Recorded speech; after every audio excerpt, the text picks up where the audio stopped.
Hello बच्चों, last class में हमने फर्स्ट लॉ ऑफ मोशन पढ़ा था। फर्स्ट लॉ ऑफ मोशन क्या कहता है? अगर कोई ऑब्जेक्ट चल रहा है तो उसी स्पीड से चलता रहेगा। अगर कोई ऑब्जेक्ट रुका हुआ है तो रुका रहेगा। कब तक? जब तक बाहर से कोई फोर्स नहीं लगता। और फोर्स कैसा होना चाहिए? अनबैलेंस। इनर्शिया क्या कहती है? इनर्शिया बेसिकली हर ऑब्जेक्ट की प्रॉपर्टी है, जिस प्रॉपर्टी की वजह से कोई भी ऑब्जेक्ट अपने स्टेट ऑफ मोशन और रेस्ट में चेंज को अपोज करता है। मतलब मैंने बताया था ना कि अगर कोई ऑब्जेक्ट चल रहा है तो चलता रहेगा, रुका हुआ है तो रुका रहेगा। किस वजह से करता है? फर्स्ट लॉ की वजह से करता है। तो फर्स्ट लॉ की इसी प्रॉपर्टी को हम क्या बोलते हैं? इनर्शिया। क्वेश्चन पूछते हैं इनर्शिया क्या है? It is property of body by virtue of which या because of which any object opposes change in state of rest or of uniform motion. ठीक है। नेक्स्ट चीज मैंने आपको क्या बताई थी? इनर्शिया एक स्केलर क्वांटिटी है। फिर नेक्स्ट चीज मैंने शायद बताई हो चाहे ना बताई हो, मैं फिर बताता हूँ। इनर्शिया किस चीज पे डिपेंड करती है बेटा? मास पे। Mass is measure of inertia. Mass क्या है? इनर्शिया का मेजर है। दैट मींस अगर ऑब्जेक्ट हल्का है तो इनर्शिया कम होगा। अगर ऑब्जेक्ट में मास बहुत ज्यादा है, अगर ऑब्जेक्ट में मास कम है तो वो लेस इनर्शिया कैरी करता है, लेस इनर्शिया होगी उसके अंदर। अगर ऑब्जेक्ट में मास बहुत ज्यादा है तो उसके अंदर इनर्शिया बहुत ज्यादा होगी। अगर मास बहुत ज्यादा है, इनर्शिया बहुत ज्यादा होगी। फॉर एग्जांपल मैं अगर बात करूं आपसे, ये डस्टर है, इसको मैं दाएं बाएं मूव कर पा रहा हूँ। क्यों? क्योंकि इसके अंदर इनर्शिया कम है। अगर ये दीवार है, इस दीवार को अगर मैं मूव करना चाहूँ तो नहीं कर सकता, क्योंकि इसके अंदर मास ज्यादा है तो उसका इनर्शिया भी क्या है? ज्यादा है। और अगर इजीली समझना चाहता हूँ, लास्ट क्लास में मैंने बताया था तुम्हें, अगर मैं एक साइकिल को चेंज करना चाहता हूँ उसके मोशन को तो इजीली कर पाऊंगा, एक ट्रक के मोशन को इजीली चेंज नहीं कर पाऊंगा। क्यों? ट्रक का मास ज्यादा, उसका इनर्शिया भी ज्यादा होगा। साइकिल का मास कम है तो इनर्शिया भी क्या होगा? कम होगा। ठीक है। फिलहाल बात करनी थी इनर्शिया की टाइप की। Inertia of rest, inertia of motion और इनर्शिया ऑफ डायरेक्शन। तो बेसिकली अपने को तीन इनर्शियाज की बात करनी है, inertia of rest, inertia of motion और इनर्शिया ऑफ डायरेक्शन। फिलहाल बात करते हैं इनर्शिया ऑफ रेस्ट की। इनर्शिया ऑफ रेस्ट क्या होता है? सिंपल सी बात है। इनर्शिया ऑफ रेस्ट का क्या मतलब है? देखो ऐसे आप सभी मान लेते हैं आप किसी बाइक के पीछे बैठे हो, ठीक है। बाइक वाले ने क्या करा, कोई हवाबाज रहा होगा, मतलब कम उम्र वाला बंदा, उसने एकदम से रेस दिया। एकदम से हम क्या पीछे की तरफ को गिरते हैं, एकदम से क्या होता है हम पीछे की तरफ को गिरते हैं। तो यहाँ पे हुआ क्या है? इनिशियली क्या थे? आप रेस्ट पे थे, बाइक रेस्ट पे थी, वो बंदा जो बाइक चला रहा वो भी रेस्ट पे था, तीनों क्या थे? रेस्ट पे थे। सडनली जब उसने रेस दी तो बाइक मोशन में आ गई, उसने बाइक का हैंडल पकड़ा तो वो भी मोशन में चला गया। आपकी बॉडी रेस्ट पर थी और वो रेस्ट पर ही रह गई। तो इसको हम बोलते हैं इनर्शिया ऑफ रेस्ट। अगर कोई ऑब्जेक्ट रुका हुआ है तो रुका रहना चाहता है, this is because of inertia of rest. तो इनर्शिया ऑफ रेस्ट की वजह से आप कहाँ करोगे? बैकवर्ड डायरेक्शन में। याद रहेगा, जब बाइक को सडनली स्टार्ट करा तो बाइक मोशन में आ गई, हैंडल पकड़ने वाला ड्राइवर भी मोशन में आ गया, आप पीछे बैठे हुए थे, सेल्फी ले रहे थे, वहीं पड़ जाओगे नीचे। किस वजह से? इनर्शिया ऑफ रेस्ट की वजह से। आपकी बॉडी ने इनर्शिया ऑफ रेस्ट की वजह से मोशन में आने को अपोज कर दिया और आपका बॉडी रेस्ट में ही रह गया, जिस वजह से आप पीछे गिर गए। तो ये था inertia of motion, sorry inertia of rest. अब बात करते हैं इनर्शिया ऑफ मोशन की। कभी कभी क्या होता है कि आप बस में खड़े हो, ठीक है, बीच में खड़े हो, एकदम मोबाइल की दुनिया में गुम हो चुके हो। सडनली मान लो कि कोई इंसिडेंट होता है जिस वजह से बस ड्राइवर को बहुत जोर से ब्रेक मारने पड़ते हैं। तो अचानक हुआ क्या? आप सारे के सारे फॉरवर्ड डायरेक्शन में गिरोगे। तो भैया यहाँ फॉरवर्ड डायरेक्शन में क्यों गिरे? अब ध्यान से समझना, बस किस में है? मोशन में। आप भी बस के साथ क्या हो? मोशन में। जब सडनली ब्रेक अप्लाई हुए तो किस पे ब्रेक अप्लाई हुए? बस पे ब्रेक अप्लाई हुए। तो आपकी जो लोअर बॉडी है ना, वो बस के टच में थी, उस पे तो ब्रेक लग गए, क्योंकि बस का फ्लोर रुक गया तो आपके पैर भी रुक गए। अपर बॉडी क्या थी? इनर्शिया ऑफ मोशन की वजह से फॉरवर्ड डायरेक्शन में फॉल हो जाएगी। तो इनर्शिया ऑफ मोशन क्या कहता है कि अगर कोई ऑब्जेक्ट मोशन में तो मोशन में ही रहना चाहता है, this is inertia of motion. ठीक है। अब बात करते हैं इनर्शिया ऑफ डायरेक्शन की। अगली चीज क्या है हमारी? Inertia of direction. तो अब सवाल है इनर्शिया ऑफ डायरेक्शन क्या है? अब सिंपल सी बात है, एक फिर एग्जांपल दूंगा मैं कि बस चल रही है, तुम भी चल रहे हो। कभी कभी बस वाले क्या करते हैं, अचानक से कोई टर्न ले लिया, मान लो उसने राइट टर्न ले लिया, तो क्या होगा? बहुत शार्प राइट टर्न ले लिया, तो हमें ऐसा लगता है कि हम लेफ्ट में गिरने लगेंगे। अगर बस वाले ने राइट टर्न लिया तो हम लेफ्ट में गिरने लगते हैं, और बस वाले ने लेफ्ट टर्न लिया तो हम कहाँ गिरने लगते हैं? राइट में। तो इस चीज को हम क्या बोलते हैं? Inertia of direction. हुआ क्या है? बस स्ट्रेट लाइन में थी, आप भी स्ट्रेट लाइन में जा रहे थे, बस ने सडनली डायरेक्शन चेंज करे तो आपकी बॉडी अभी भी स्ट्रेट लाइन में ट्रेवल करना चाहती है। आपकी बॉडी अभी भी क्या करना चाहती है, स्ट्रेट लाइन में ट्रेवल करना चाहती है। क्यों? इनर्शिया ऑफ डायरेक्शन की वजह से। तो याद रहेगा आपको इनर्शिया ऑफ डायरेक्शन का एग्जांपल। चलो, तो बेसिकली आपको इनर्शिया पता चल गया। इनर्शिया किस चीज पे डिपेंड करता है पता चल गया, inertia of rest, inertia of motion, inertia of direction.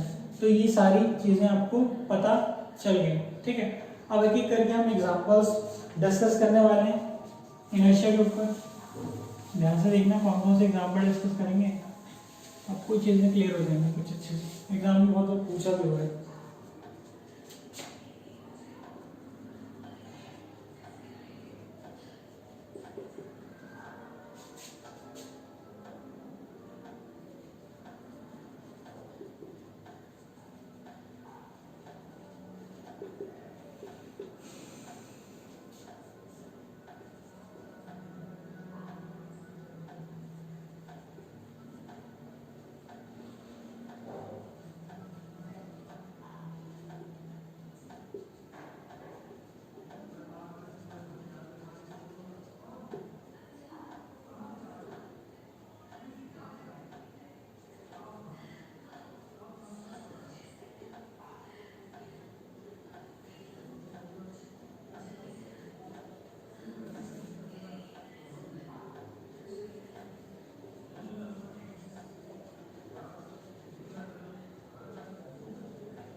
इन सभी चीजों के ना आपको रीजन देने हैं। एक बार जल्दी जल्दी सोचो इनके रीजन क्या हो सकते हैं। 2 मिनट का टाइम दे रहा हूँ, फिर मैं आपको बताता हूँ कि रीजन क्या होंगे। पहले एक बार सोचो जल्दी।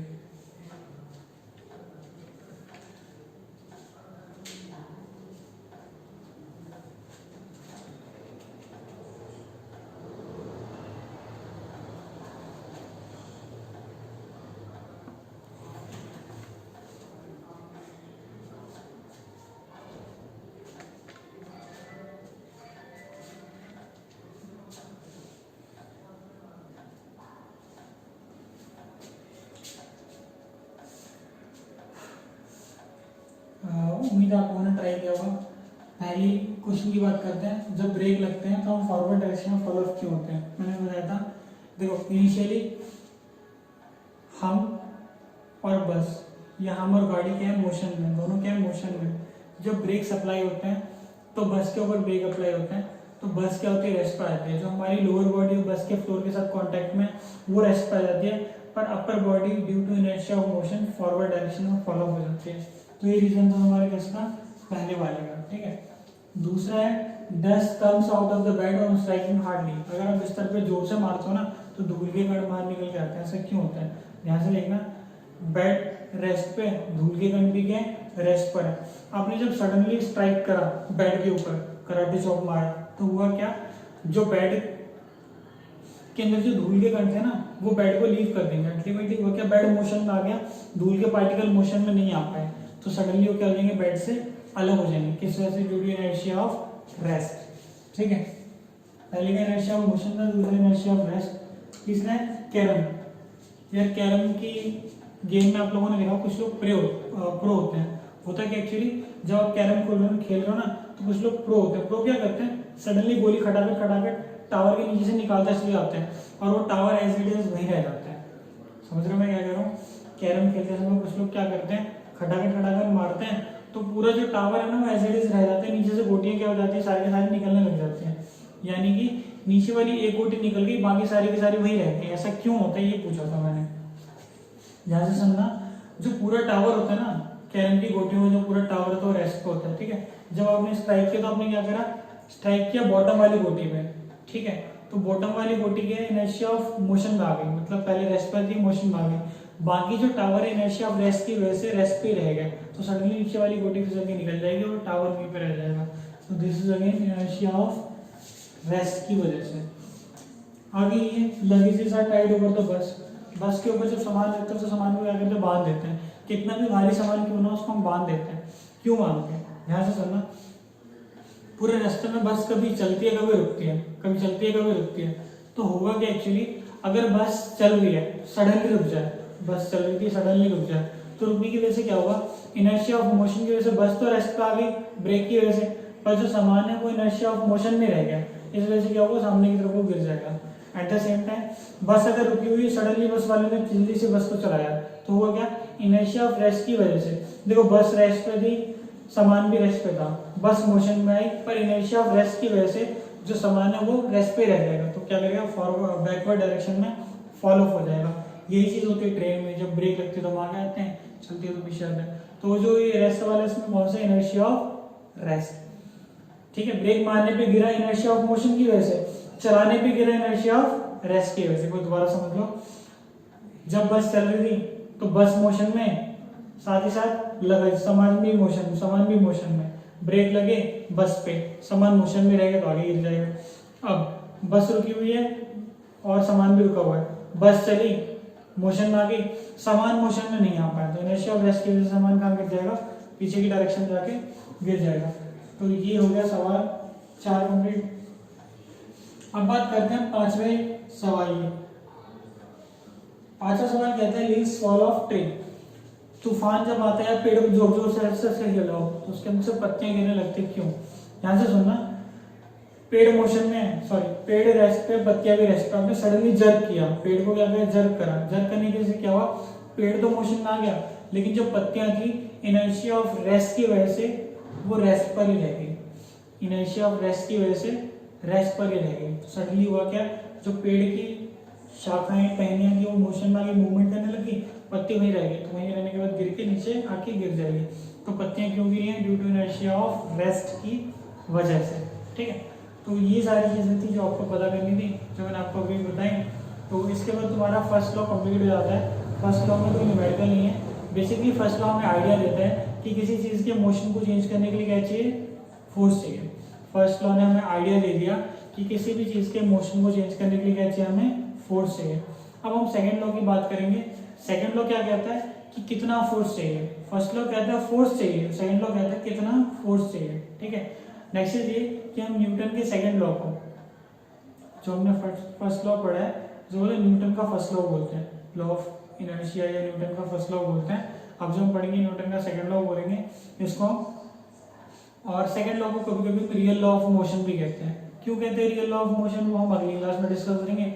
आज की क्लास में हम बेसिकली सेकंड लॉ स्टार्ट करते हैं थोड़ा सा, कि सेकंड लॉ क्या है, कैसे है, मतलब सेकंड लॉ को पढ़ने के लिए हमें किस चीज की जरूरत है वो पढ़ेंगे आज हम बस। ठीक है, ध्यान से देखना। आज की क्लास में जो हम पढ़ने वाले हैं दैट इज मोमेंटम।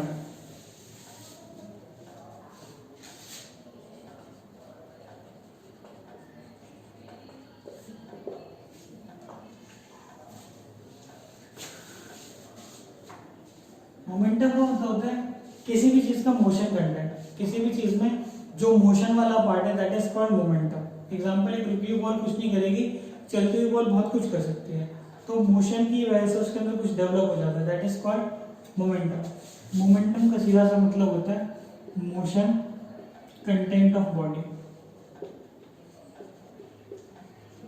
और सिंपल वर्जन में आपको ये भी पढ़ने की जरूरत नहीं है, आपको सिंपली क्या याद रखना है, मोमेंटम का मतलब होता है product of mass and velocity. It is defined as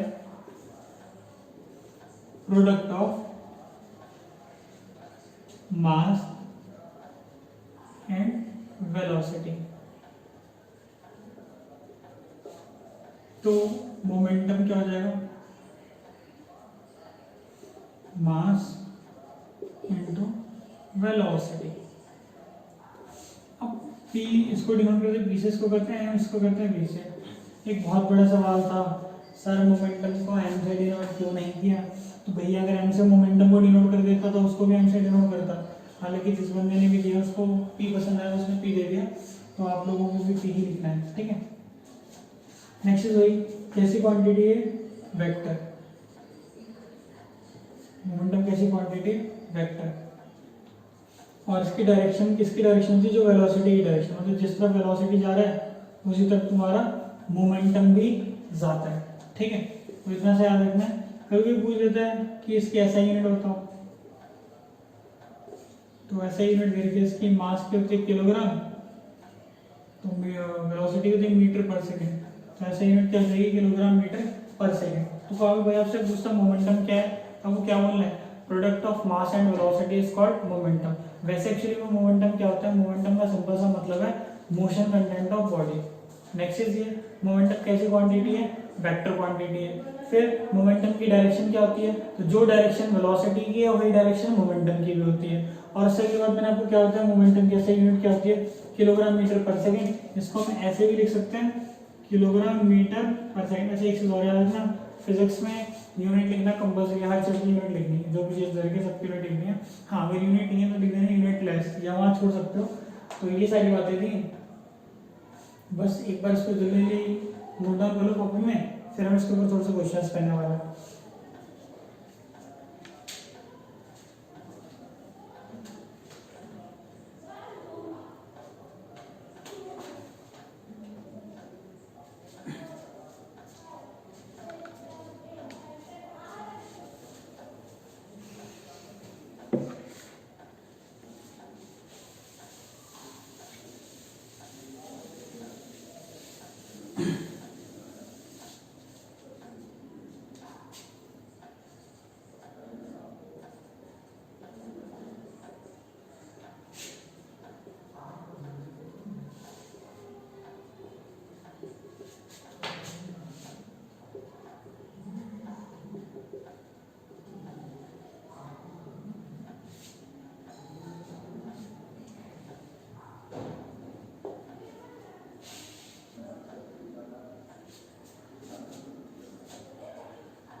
जैसे नहीं क्वेश्चन तीनों क्वेश्चन आप जल्दी मुझे करके दिखाओ।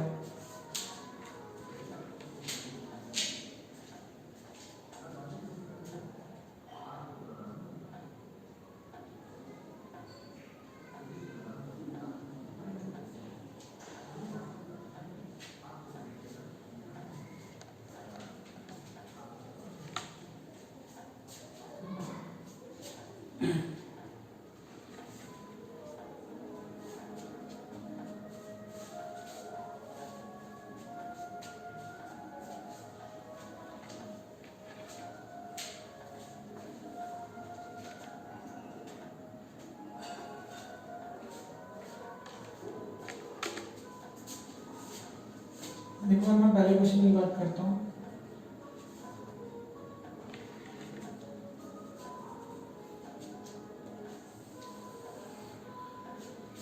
अगर मैं पहले क्वेश्चन की बात करता हूँ, an object of mass 4 kilogram, तो बेटा आपको लिखना पड़ेगा एन कितना होगा 4 kilogram, is moving with velocity 4 metre per second.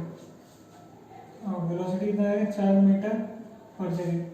कह रहे कैलकुलेट मोमेंटम, तो पी तुम्हारा कितना हो जाएगा, पी बराबर एम वी। पी मतलब मोमेंटम मास इंटू वेलोसिटी कितना हो गया 4 इंटू 4 कितना आ गया 16 किलोग्राम मीटर पर सेकेंड। ठीक है, एम वी तो मास इंटू वेलोसिटी हो गया। What will be momentum if velocity is double, तो वेलोसिटी जो नई वेलोसिटी 2 वी हो गई, तो पहले कितनी थी 4 थी, तो 4 दूनी कितना हो गया 8 मीटर पर सेकेंड। तो नया मोमेंटम कितना हो जाएगा मास इंटू नई वेलोसिटी, मास तो वही है पुराने वाला 4 किलोग्राम, और नई वेलोसिटी कितनी है 8, तो ये 4 किलोग्राम लिखने की जरूरत नहीं, लास्ट में लिखना होता है। 8 चौक कितना होगा 32 किलोग्राम मीटर पर सेकेंड। ठीक है, अगर मैं बात करता हूँ दूसरे क्वेश्चन की, क्या कह रहे थे, an object increases momentum speed from 4 metre per second 8 metre per second, calculate momentum of object. पहले मोमेंटम कितना था m1 v1, मास कितना है बेटा देखो ध्यान से 4, तो 4 into 4 16 kilogram metre per second. बाद में मोमेंटम कितना हो गया m2 v2, देखो मास तो अभी उतना ही है, बाद में भी मास 4 ही है, अब कितना है 8 है, तो 4 8 जा 32 किलोग्राम मीटर पर सेकेंड। पूछा चेंज कितना है, तो चेंज का फॉर्मूला क्या कर लो, final minus initial, change in momentum, ये तुम्हारा P2 माइनस P1, क्या तुम्हारा 32 माइनस 16 यानी कितना है 16 किलोग्राम मीटर पर सेकेंड। ठीक है, अब कह रहे हैं टू ऑब्जेक्ट्स है same momentum, two object has momentum इतना इतना, are moving with same velocity, calculate ratio of their masses. ठीक है, तो ये क्वेश्चन थोड़ा सा मुश्किल है, मतलब कंपैरेटिव अच्छा है। मैं ऊपर के 2 क्वेश्चन रख कर रहा हूँ, फिर वहीं करता है इस क्वेश्चन को सॉल्व।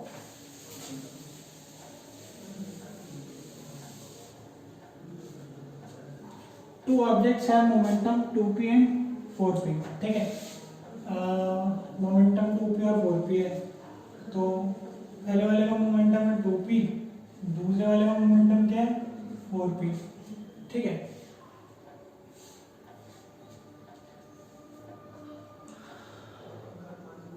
अब देखो और कुछ देखा है, सेम वेलोसिटी, पहले वाले का वेलोसिटी भी v है, दूसरे वाले का वेलोसिटी भी है v ही है।